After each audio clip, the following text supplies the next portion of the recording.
The entertainment world is buzzing with one too many questions today. Did the release of Bahubali the affect Ravi Teja's Maas Jathara? Are Mahima Chaudhary and Sanjay Mishra really married?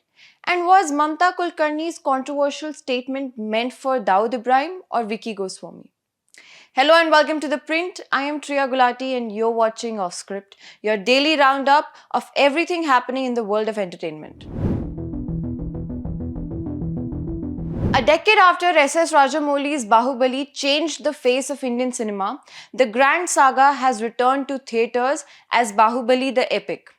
It's a 4-hour re-edited version combining Bahubali the beginning and Bahubali 2 the conclusion.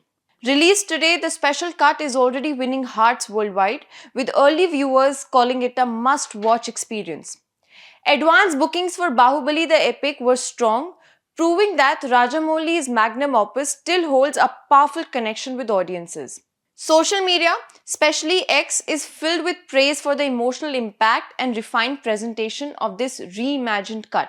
As of 11 am on release day, the film had earned over 1.72 crore from morning shows alone. Reports also suggest it crossed the 10 crore mark through advance bookings, setting a record for the highest ever collection for a re-released film. Trade experts believe the movie could earn over 22 crore on day one, placing it among the top 10 biggest openings of 2025. Bahubali originally opened the doors for South Indian films to be embraced across the country. Its success paved the way for massive pan-India blockbusters such as the Pushpa series, the KGF franchise, RRR and more. Netflix has announced Dining with the Kapoors. This is a new documentary special featuring Ranbir Kapoor, Kareena Kapoor Khan and several members of the Kapoor family. The Netflix documentary will premiere on November 21. It is created by Arman Jain and written and directed by Smriti Mundra, the filmmaker behind Indian Matchmaking and The Romantics. Now, according to the makers, the documentary has been filmed in a fly-on-the-wall style, offering an unfiltered look into the lives of India's first family of cinema.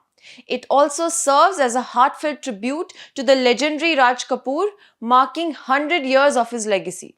Alongside Ranbir and Kareena, the film features Randhir Kapoor, Neetu Kapoor, Reema Jain, Karishma Kapoor, Saif Ali Khan and Riddhima Kapoor Sahani, among others.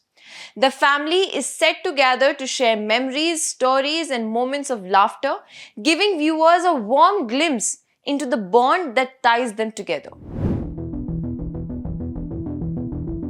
Videos of actors Sanjay Mishra and Mahima Chaudhary dressed in wedding attire have gone viral, sparking rumors that the two have tied the knot.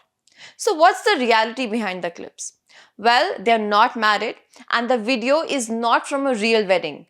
Instead, it's a promotional campaign for their upcoming film Durlabh Prasad Ki Dusri Shaadi. Earlier, the makers had shared a motion poster showing Sanjay Mishra holding a framed photo of Mahima as a bride.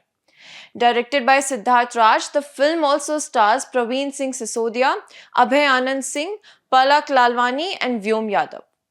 Mahima Chaudhary, known for her roles in Pardes, Dhadkan and Emergency, was previously married to businessman Bobby Mukherjee in 2006. The couple, who have a daughter born in 2007, separated in 2013 and later got divorced. Sanjay Mishra, meanwhile, has been married twice. First to Roshni Achreja, with whom he has a son, and currently to Kiran Mishra. But the viral video has definitely made Sanjay and Mahima the talk of social media. Ravi Teja is set to return to theatres with Maas Jathara. The film also stars Shree. Despite Ravi Teja's popularity, his recent films like Mr. Bachchan and Eagle have struggled at the box office. Unfortunately, Maas Jathara seems to be facing similar challenges. The film has reportedly earned only 2.05 crore in advance bookings by 11 am on release day. Of this, just 55 lakh came from the organic ticket sales, while the rest was through block bookings.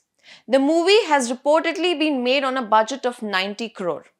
Industry insiders suggest that when Maas Jathara first announced its release date, the team didn't expect S.S. Rajamouli's Bahubali the Epic to claim the same day. To avoid a direct clash, they decided to convert the initial shows into premiere screenings rather than a conventional opening. That said, it does look like another flop loading for Ravi Teja. However, we will wait for the first weekend collection for the film. Former Bollywood actor turned spiritual leader Mamta Kulkarni has stirred controversy after appearing to defend underworld don Dawood Ibrahim. In a recent statement made during a press conference in Gorakhpur on Tuesday, Kulkarni said that Dawood is not a terrorist. And it's not surprising that the remark quickly drew backlash on social media. Dawood is one of the main accused in the 1993 Mumbai bomb blast, which killed 257 people and injured over 1,000. The gangster has reportedly been living in Karachi for more than 2 decades.